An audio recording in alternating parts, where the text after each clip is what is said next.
Bíblia é um livro que se pega todos os dias. Discipulado cristão dura toda a vida inteira.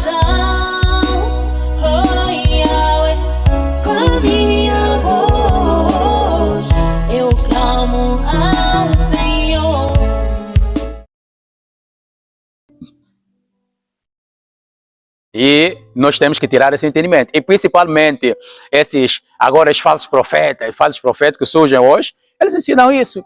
Você não precisa usar a lógica, não precisa usar a tua mente. Você só precisa acreditar. Acredita.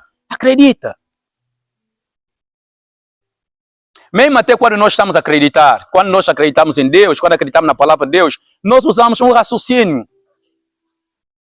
Nós usamos uma certa razão de que nessa situação, eu estou vendo que essa situação é impossível diante dos homens. Mas eu conheço alguém, eu estou usando o meu raciocínio, eu conheço alguém que está acima disso. Eu conheço alguém que está acima disso. E isso se explica como? No sentido de que para os homens isso é impossível. Os homens não podem fazer isso. Mas eu percebo que não existe uma situação, uma coisa que está acima de Deus. Bem, isso agora vai parecer loucura diante dos homens. Mas nós percebemos, nós entendemos isso. Sabemos que Deus está acima disso e Deus resolve isso. Por favor. Amém? E nós sabemos que a Bíblia, ela foi escrita em um momento muito difícil, as cartas foram escritas em um momento muito difícil. Então vocês podem perceber. Então foi escrita em um momento muito difícil. Muito difícil. Então vocês precisam entender que o contexto pelo qual essas cartas foram escritas não foi um contexto normal. Não foi normal. Os crentes do passado tinham um grande desafio. Os crentes dessa altura aqui tinham um grande desafio. A fé era encarada como um grande desafio. Então vocês podem perceber que os crentes que aderiam à fé, eles tinham um trabalho de poder conhecer bastante as Escrituras.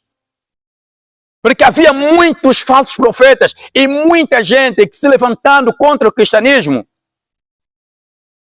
Eles deveriam saber que eles sabiam que eles deveriam estar não só apenas na ofensiva, mas também na defensiva. Eles deviam ter a capacidade de não apenas eles atacarem, falarem a verdade, mas também defenderem a verdade. E eu percebo, queridos irmãos, que hoje, do jeito que as coisas estão, nós precisamos, queridos irmãos, ser crentes acadêmicos. Você sabe, os falsos profetas não gostam de crentes acadêmicos. Por que, por exemplo, que muitos falsos profetas dizem que a teologia é do diabo? Porque ele sabe que um teólogo é uma pessoa que sentou para estudar as Escrituras. Ele, quando está te falar um versículo bíblico, ele não está te falar só por falar, ele estudou o versículo, ele analisou o versículo, então ele está te falar porque ele entende o versículo. Mas a mamãe da célula não. A mamãe da célula, ele quer ser inspirada, ele quer uma inspiração. O que ela deve procurar é iluminação, mas ele quer uma certa inspiração. Estão entendendo, irmãos? Estão entendendo? Graças a Deus. Então, no verso 15, a Bíblia diz: antes santificai a Cristo como Senhor em vosso coração. Cristo deve ser santificado como Senhor, em primeiro lugar, em nossos corações. Eu vejo a Bíblia quando está a tratar, a palavra de Deus quando está a tratar sobre os seus assuntos, ela é profunda. Está a dizer que nós temos que santificar a Cristo em nossos corações. Ele começa a tratar do nosso interior. O temor a Deus, queridos irmãos, parte do nosso interior. O temor a Deus não é nós fazermos as coisas porque as pessoas estão ao nosso lado ou porque as pessoas estão a nos ver. Mas o temor a Deus é nós fazermos as coisas a partir do nosso interior. E se as coisas que nós fazemos não partem do nosso interior, nós somos hipócritas. Somos hipócritas, porque nós mostramos a aparência daquilo que é, mas no fundo não é. Isso é hipocrisia. É contradição com aquilo, é uma contradição com aquilo que nós somos dentro, que nós somos lá, mais a fundo. E é preciso, queridos irmãos, perceber que o cristianismo, o cristianismo é profundo. O cristianismo não é superficial. Algumas pessoas, quando se encontram com Jesus, para eles serem convertidos, para eles se entregarem a Cristo, Jesus Cristo disse, vende tudo que tens, dá aos pobres, depois me segue. Era necessário para ele. Ele era apegado aos bens materiais. Ele se apegou aos bens materiais. Então, a conversão dele era isso, abandonar tudo que ele tinha. Para ele mostrar que realmente estava arrependido, ele tinha que desapegar-se àquilo que ele se apegava demais. Eu acredito que aquilo é onde estava o coração dele. Jesus tocou onde estava o coração dele. Nós podemos perceber, queridos irmãos, que era mesmo lá onde estava o coração dele, porque ele não conseguiu fazer. Cristo deve ser santificado no nosso coração. No nosso coração. Nós estamos num cristianismo estranho, esquisito. Um cristianismo da nossa geração que podemos encher igreja. Lá fora, nós somos crentes. Imagina os crentes do passado. Crentes do passado. Uma pessoa conseguiu influenciar uma nação. Hoje nós somos muitos. Nem mesmo nossa casa influenciamos. Para não falar da nossa rua, para não falar do nosso bairro. Vocês podem perceber que o nosso cristianismo parece diluído. Precisamos santificar a Cristo no nosso coração. Como o Senhor no nosso coração. Amém?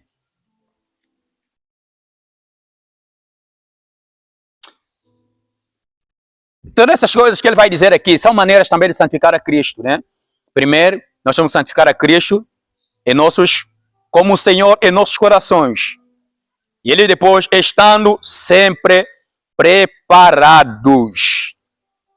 Aqui a palavra estando sempre preparado, a palavra aqui estando sempre preparado, nos dá a entender que nós temos que ter uma prontidão, nós temos que ter uma certa prontidão em confessar a Cristo, né? Nós temos aqui, estando sempre preparados. Nós temos que ter uma certa prontidão em confessar a Cristo. Sempre preparados. Não em um momento, mas sempre preparados. Temos que estar sempre preparados, irmãos, para confessarmos Cristo. Em qualquer lugar, em qualquer momento, temos que estar sempre preparados. Nós não somos cristãos nós não somos crentes que têm momentos espirituais. O cristão, ele não vive momentos espirituais, ele é uma pessoa espiritual. Viver momentos espirituais é aquilo. Oi, você está num culto bom, maravilhoso, um bom culto. Mas quando você sai, você esquece tudo. Você consegue sentir uma certa alegria em um dado momento, onde você ora, você sente a presença de Deus, você sente a graça de Deus, mas passa esse momento, você entra numa outra fase. É o que fazem muitas igrejas, né? 40 dias de cultos de fogo. 40 dias de culto de avivamento. Irmão, naqueles 40 dias estão cheios na igreja, estão sempre a orar, estão sempre a orar. Passa 40 dias, ninguém vai estar a orar, descanso, repouso espiritual. Nunca notaram isso? 21 dias de oração. Você acha que para alguém orar tem que meter 21 dias na igreja? O cristão tem que orar todos os dias. Meu mano, meu sica. Aí, tem que orar todos os dias. Em todo momento, em todos os lugares. É o que a Bíblia diz, orai sem cessar. Amém, irmãos? Então nós temos que estar sempre preparados para confessar Cristo em qualquer lugar que nós estivermos. A nossa posição como cristão tem que manter, tem que continuar. Não podemos escolher lugares, queridos irmãos, para nós mostrarmos, para nós manifestar o nosso cristianismo.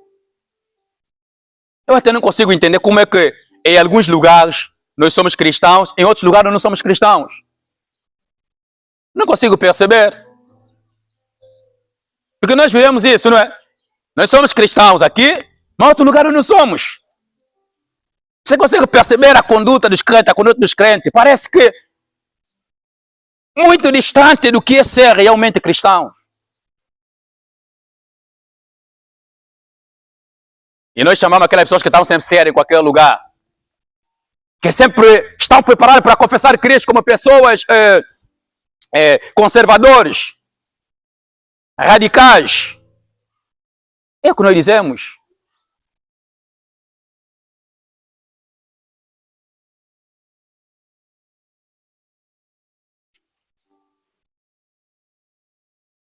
Estando sempre preparados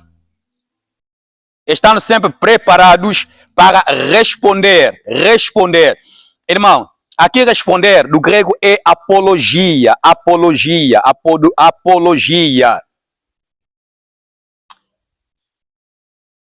Que nos dá a entender uma resposta a uma certa inquietação, né? A uma certa ação, a uma coisa que alguém está a tentar fazer contra e você responde. Alguém disse alguma coisa e você responde. Alguém falou alguma coisa e você responde. Responder. Estando sempre preparados para responder a todo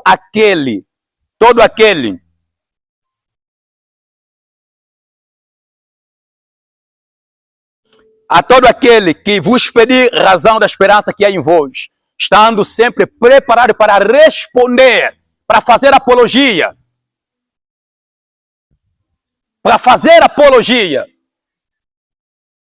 Eu percebo, queridos irmãos, hoje é bem impossível. Vamos ainda falar desse tempo aqui. Havia muitas falsas doutrinas, muitos falsos ensinos, muitos falsos doutores a se levantarem, falsos profetas a se levantarem, atacarem o cristianismo. Havia muitos falsos. Ele está dizendo, vocês devem estar sempre preparados para fazer defesa, para fazer apologia. Se vocês ouvirem alguém falar alguma coisa contra a vossa fé, estejam prontos e preparados. Mas o que é importante, bem importante essa passagem aqui, é o que ele diz, sempre preparados para responder. Preparados. Uma pessoa preparada, quer dizer, uma pessoa que estudou. Uma pessoa preparada é uma pessoa que se preparou de maneira antecipada. Nós temos ali o preparado.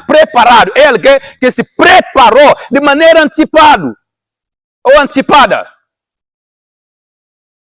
Nós queremos ser cristãos que conhecem bastante as Escrituras. Queremos ser cristãos que defendem a sã doutrina. Mas qual é o preço que nós pagamos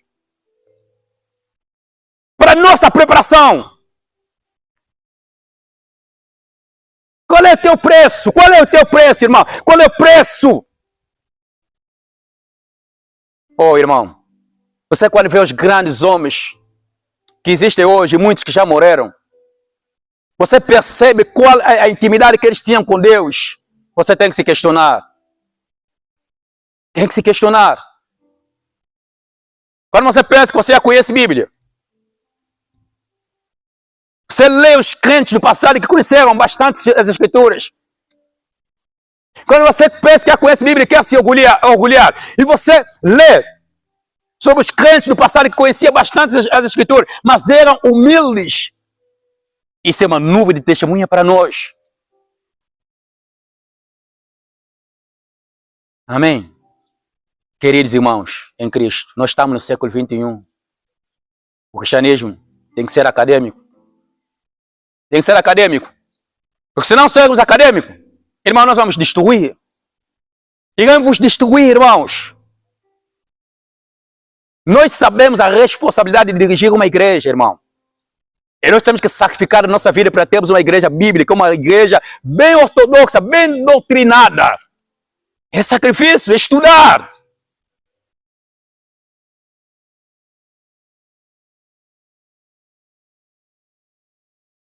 O preparo. Você vai ver um catequista, né? Você vai ver, por exemplo, um catequista numa igreja que não é uma igreja acadêmica. Você vai ver como é que eles dão lá a formação.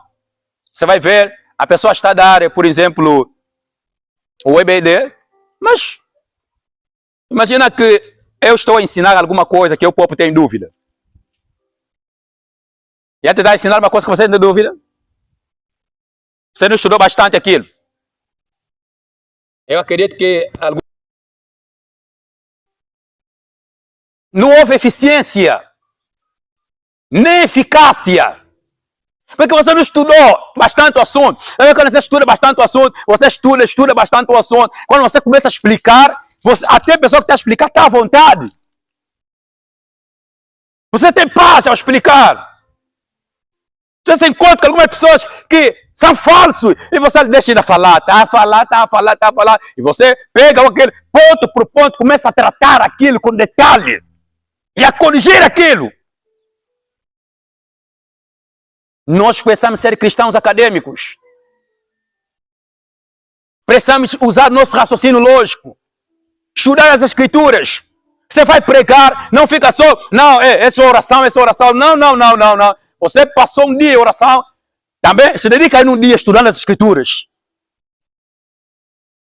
Que nós vemos aqui em nome da unção, em nome da graça, Deus vai dar, e você começa a falar coisa com coisa aqui.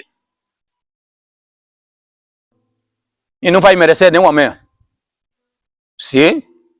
Não vai merecer nenhum amém. Porque você vai estar aqui a gritar, tentando nos mover. Move, irmão. Move um pouco, move. Mas nós estamos a procurar a Bíblia na tua pregação para nós falar amém. Nós estamos a procurar a Bíblia. Onde é que está a Bíblia? Você conhece esse que procura a Bíblia na pregação? Está a ouvir, mas está a procurar a Bíblia. Está a pregar. Ele está a procurar. Onde é que está na Bíblia? Ok. Sim. Amém. Ok, amém. Sim. Ele está a falar amém. Não só porque você está a pregar, porque está na Bíblia. Amém? Porque está nas Escrituras. O nosso amém significa é o que Deus diz. Não significa apenas eu concordo contigo, não. Significa é o que Deus diz. O que você está a dizer é o que está nas Escrituras. É o que está na palavra de Deus. Amém? Queridos, nós temos que nos preparar. Meus irmãos, nós temos que nos preparar. Muitos de vocês conseguem passar mesmo 1 mês, 2 meses, você nunca leu nenhum livro cristão. Nenhum livro. O cristianismo saudável, também é de gente acadêmica, que leva o cristianismo de maneira acadêmica. Olha, irmão, que existe coisa do cristianismo para explicar é difícil. Se você não sentar ainda, estudar o assunto, estudar. Até nós tem assunto que nós entendemos depois de 5 anos, muito tempo. E há assuntos que até hoje nós estamos a estudar. E você pensa que é estudar como? Você pensa que é estudar no sentido de que estudar, tipo, pegaste uma tua folha, começaste a escrever o teu entendimento? Não. Aquilo é fazer formação. É pegar livros. É pegar o comentário de outros servos de Deus. Estudar. Eu fico muito preocupado com vocês. Muitos de vocês são ignorantes. Eu tenho que dizer isso com toda a sinceridade. Você não sabe, mas você não parece que sabe. Muitos de vocês têm cara aqui que sabem, mas não sabem. E sabe o que é que faz isso? Se fosse orgulho, que os faz não descer e ir aprender. O que é que você vai perder se você descer e aprender? Até vai ser bom para ti. Para a glória de Deus, né? Em primeiro lugar.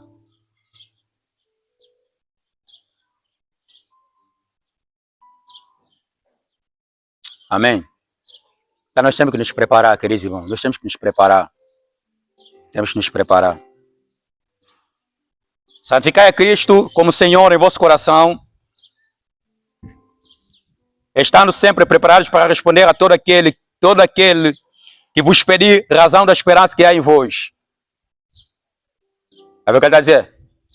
Nós temos que estar preparados para responder todos aqueles que nos pedirem a razão da fé ou da esperança que há em nós. Nós temos uma esperança, nós temos uma fé. Nós temos um cristianismo, dentro do cristianismo existe doutrina, existe esperança. Esperança da nossa fé. Nós sabemos que o cristianismo não acaba aqui. Nós temos a plena certeza que o cristianismo não acaba aqui. Nós estamos de passagem, nós estamos peregrinando. E existe uma alegria, irmão, por perceber que nós iremos da glória. E por isso nós podemos morrer, podemos aceitar sofrer nessa terra aqui. Existe uma razão para isso, irmão. Nós queremos estar para sempre com o nosso Senhor. Não só nessa terra, mas até na eternidade. Nós queremos gozar com o grande Yahweh. Queremos participar da glória vindoura, da glória futura. Os primeiros discípulos, queridos irmãos, perceberam isso. E por isso eles sabiam que nem a morte poderia lhes separar do grande Deus. Até lhes faria estar mais próximo de Deus. Eles abraçaram a morte com alegria. Porque perceberam o que nós negamos de perceber, ou não percebemos. Se alguém te dizer, você está perdoando essa pessoa por quê? Você consegue responder? Por que você perdoou essa pessoa que te fez tanto mal assim? Alguém te fez tanto mal, você lhe perdoa. Alguém te diz, não. Por que você está perdoando essa pessoa? Você diz, não, eu tenho que perdoar. Sabe por quê? Jesus morreu por mim na cruz, ele me perdoou. Você diz, não é um mandamento bíblico. Perdoar. Vocês sabiam, queridos irmãos, que nós não temos desculpa em não perdoar? O sacrifício que Jesus fez por nós, a obra de Jesus, é um sinal que se ele nos perdoou, se nós recebemos o perdão dele, nós temos que perdoar também.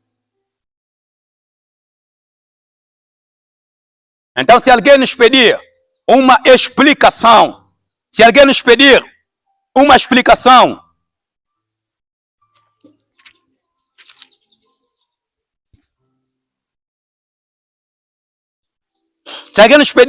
razão da esperança que há em nós, a razão da esperança que há em nós, nós vemos aqui também a palavra razão, que nos faz perceber que se a pessoa está nos pedir a razão da nossa fé, a razão pela qual nós acreditamos, a razão da nossa esperança em Cristo, se a pessoa nos pede qual é a razão disso, eu percebo, irmão, que o cristianismo funciona também com razão.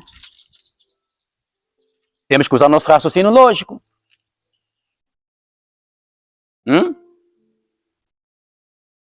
Temos que usar o nosso entendimento. Temos que usar a nossa mente. Eu não gosto muito sempre de cristianismo ali. Espírito. E a pessoa parece que não está a pensar. Nada de lógica. Mesmo para fazer a teologia, você tem que, a lógica vai funcionar. Para estudar a Bíblia, a lógica vai funcionar. Sabe que a Bíblia se estuda, não? De maneira simples, não estamos a falar só já de teologia. De maneira simples. Bíblia se estuda, estudar, meditar e estudar. Meditar e estudar. E toda essa divisão que nós fazemos dentro da Bíblia, quando você está estudando, você sabe, aqui são livros poéticos, você sabe, aqui é espécie de poesia. Então, a maneira que eu tenho que entender é esse, meu posicionamento é esse. Você está usando o teu raciocínio lógico. Quando você começa a perceber que não, aqui eu tenho que entender dessa maneira, aqui a língua portuguesa significa isso, olha o que a língua portuguesa diz sobre essa palavra, como é que eu tenho que colar, como é que eu tenho que empregar isso? É raciocínio lógico. Nós não fazemos parte de uma igreja desses falsos profetas ali, que tudo é espírito, e falam, e vocês dizem sua amém. Não! Nós, antes de dizer amém, como eu disse aqui há pouco tempo, ouvimos, analisamos, está na Bíblia, amém. A nossa mente funciona, e deve funcionar, tem que funcionar. Você tem que aprender a escrever, até vezes no culto, está a escrever, eu estava a pregar, tema, pregação, versículo, onde é que pregaram hoje? Sim, nós temos que deixar a nossa mente funcionar. E quando alguém perguntar-te a razão da fé, fala-lhe da razão da fé que você tem. Fala-lhe das doutrinas centrais do cristianismo.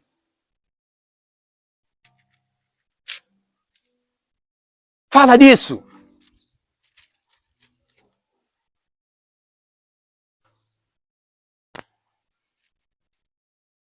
Amém? Amém, irmãos? Se nós não estivermos preparados dessa maneira, queridos irmãos, se nós não nos prepararmos, nós não vamos conseguir com a batalha de conhecimento que existe hoje. Por isso, os crentes que conhecem bastante as escrituras são pessoas que usam bastante seu raciocínio lógico. Sim.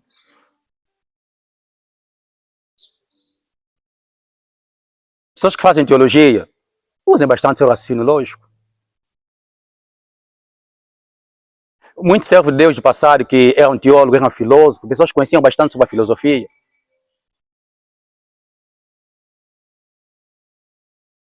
Então, quando você percebe o cristianismo acadêmico, você até tem paz, está a ver? Você até tem paz, tem uma certa alegria. Você pode ir na escola encontrar um docente, por mais que ele seja alguém que conhece bastante, você ouve aquilo com calma. E você conversa normalmente. E porque você está treinado, você está preparado. É o que ele diz aqui. Temos que estar sempre preparado para responder. Todos aqueles que nos pedem a razão da nossa fé. Primeiro envolve um preparo. Envolve estudo, sacrifício, estudando as escrituras, meditando a Bíblia, amar a tua Bíblia, amar Bíblia, amar as escrituras. Tem um livro, não coloque de lado, pega o livro, e lê aquele livro, pega mais outro, lê. E quando você usar óculos, você não usa óculos para estilo. Quando você começar a usar óculos de vista, não é porque é estilo, que é para ser bonito. Não. Você usou óculos de vista por quê? Você leu muito. Eu sei que os médicos e os enfermeiros que estão aqui vão querer dizer, não, existe aqueles que se querem situação hereditária. Sim, é verdade, mas eu estou só falando de um lado, né?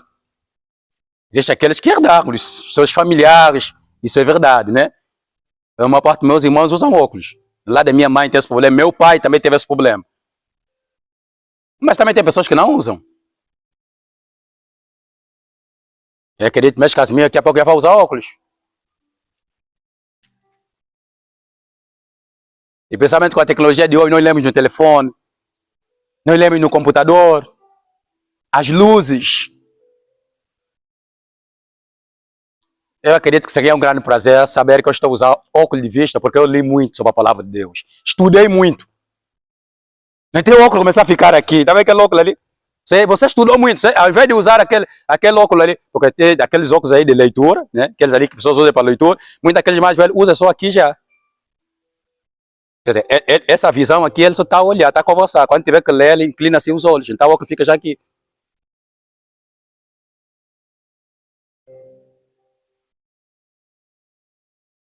Nós temos uma preguiça muito grande, por isso que nosso cristianismo não é acadêmico, uma preguiça muito grande de estudar.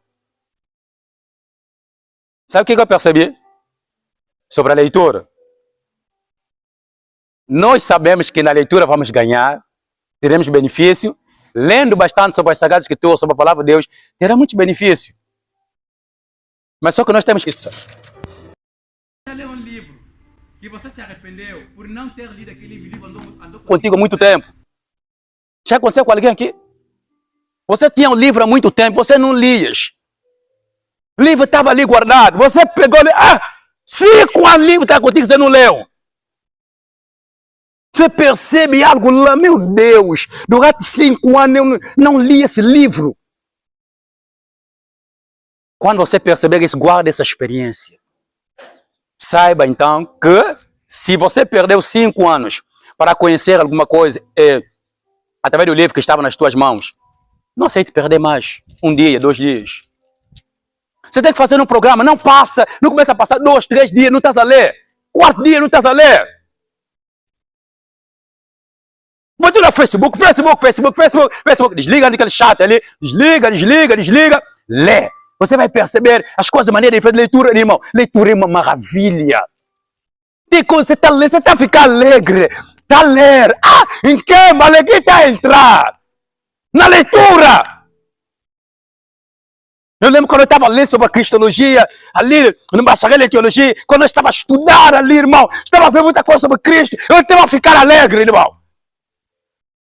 Eu peguei meu caderno, estou a apontar, estou a escrever, estou a apontar. É uma grande alegria, irmão.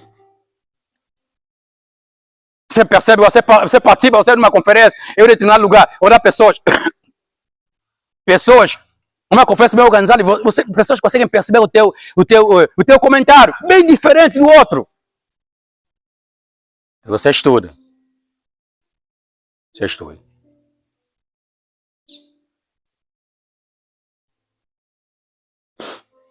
Amém? Amém, irmãos?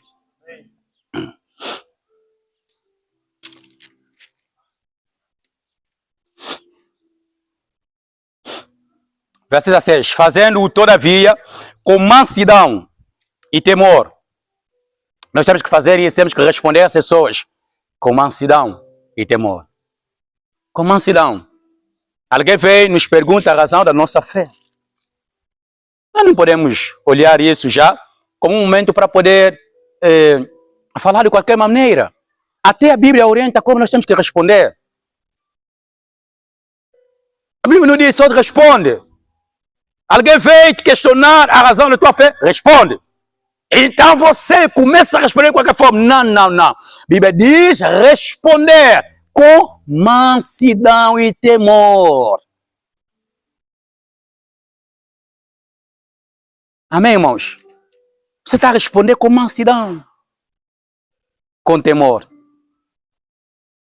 Você não responde de qualquer maneira. Nós temos certos irmãos, você vai encontrar, estão a conversar sobre Deus, tipo já vão lutar.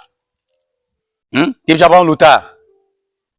Isso acontece muito quando você vai na praça, você encontra dois congoleses. Estão a discutir ali. Outros estão a discutir sobre o pastor. Qual é que é pastor de Deus? Qual é que é pastor do diabo? Grande discussão. Aqui até não vemos muito. No Congo, em Kinshasa. Lá tipo todo mundo conhece um pouco a Bíblia.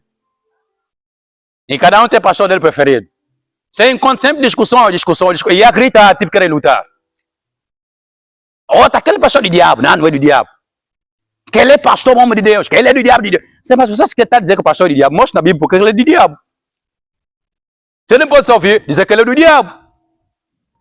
Mostra na Bíblia, ele é do diabo. Por quê? Olha o que ele faz, olha o que a Bíblia diz. Olha o que ele faz, olha o que a Bíblia diz. Olha o que ele faz, olha o que a Bíblia diz. É do diabo. Não, é homem de Deus, homem de Deus. Por que ele é homem de Deus? Olha o que ele faz, olha o que a Bíblia diz. Olha o que ele faz, olha o que a Bíblia diz. Há um paralelismo nisso.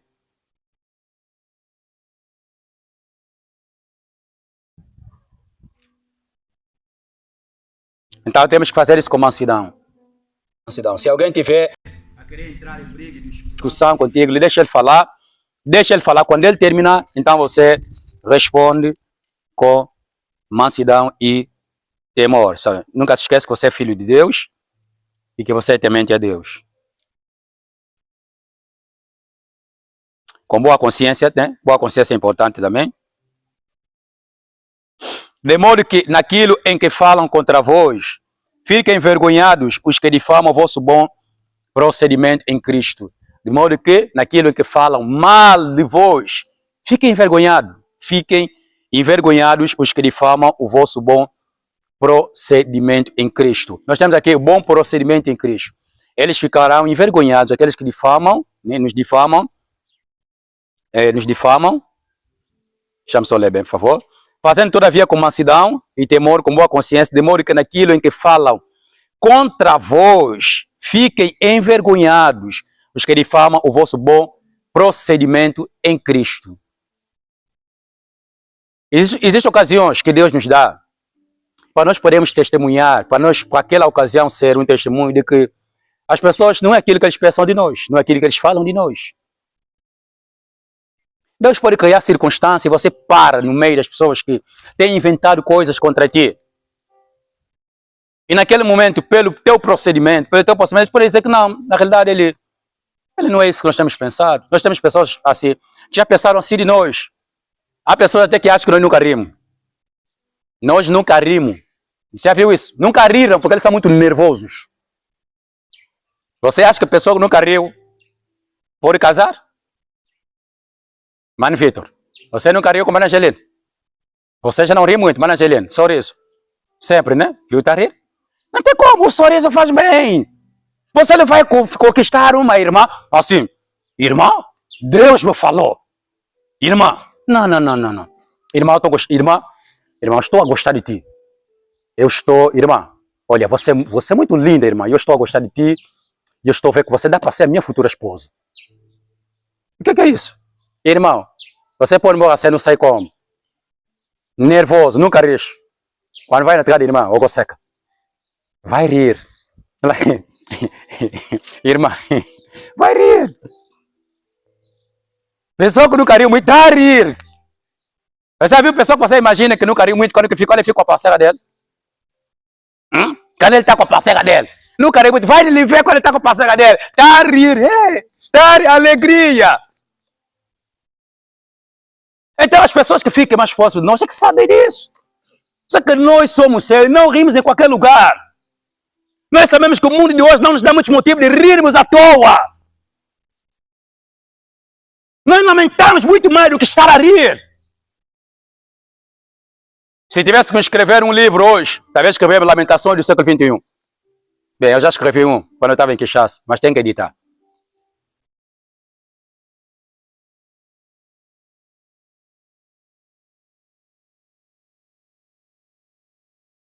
Amém?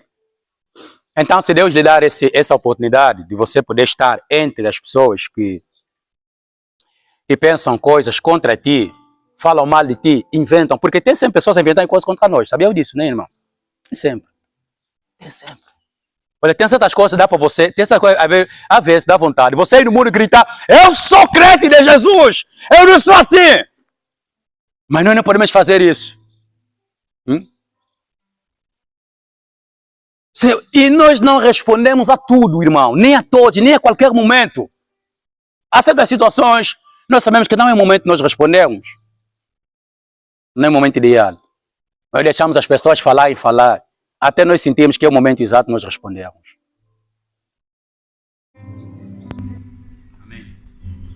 Então você não pode responder a tudo, a qualquer momento, a qualquer hora e de qualquer maneira. Você tem que ter calma, tem que ter a graça de Deus e sabedoria, tem que responder com mansidão, com temor a Deus. Enquanto você estiver a responder, o teu temor a Deus tem que se fazer sentir, né? Tem que ser assim dessa maneira. Não é só porque alguém nos atacou que nós vamos responder de qualquer maneira. Mas também nós estamos a querer dizer que a humildade não é falar a verdade. Não estamos a dizer que agir mansamente não é falar a verdade. Não, é mesmo falar a verdade, mas com mansidão.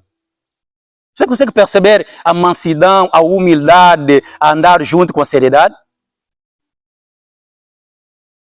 E eu tenho dito sempre, você sabe que Jesus foi muito humilde enquanto estava aqui na terra. Estou falando do tempo que estava aqui na terra, não estou querendo dizer que ele foi, então já é orgulhoso, não. Estou falando do momento que ele estava aqui na terra. Vocês percebem? Então entendem o que eu quero dizer, né? Os seus passos aqui na terra são passos de humildade. E está lá em Filipenses, ele sendo em forma de Deus, não teve por usurpação ser igual a Deus, antes aniquilou a sua forma divina, tomou a forma de servo, fez-se semelhante aos homens, e achado na forma de servo, humilhou-se até a morte, morte de cruz. Foi humildade, e sempre humildade. Ao descer aqui na terra foi humildade, ao andar nessa terra foi humildade, ao morrer na cruz foi sempre humildade. Mas quando se encontrava com fariseus, ele dizia a verdade aos fariseus. Em nenhum momento nós temos que dizer que Jesus deixou de ser humilde. Jesus foi humilde de princípio até ao fim. O crente humilde não é covarde. Não é covarde. Amém? Quando é para dizer a verdade, diga a verdade, mas com muito amor, com muita humildade. Irmão, há mesmo vezes que nós estamos a repreender um falso profeta, estamos a expor um falso profeta. Fazemos aquilo mesmo com amor, nós queremos recuperá-lo. E nós não fazemos isso na primeira hora, vimos alguém fez uma desordem e também, não, nós não fazemos assim. Nós, para fazermos isso, acompanhamos a pessoa há muito tempo. E há alguns que às vezes nós tentamos chamar uma atenção, descobrimos que ele quer bem continuar assim. Aí, vamos agora falar o que tem que se falar mesmo. Amém? Nós vamos orar. Vamos orar. Inclina a tua cabeça, por favor. Nós vamos pedir que Deus nos ajude a estudar mais sobre Ele, sobre a sua palavra, sobre a vontade dEle. Vai dizer, Senhor, me ajuda. Senhor, me auxilia. Senhor, me dê graça para que eu possa entender mais e mais a tua palavra. Senhor, eu quero ser um cristão acadêmico. Senhor, eu quero perceber as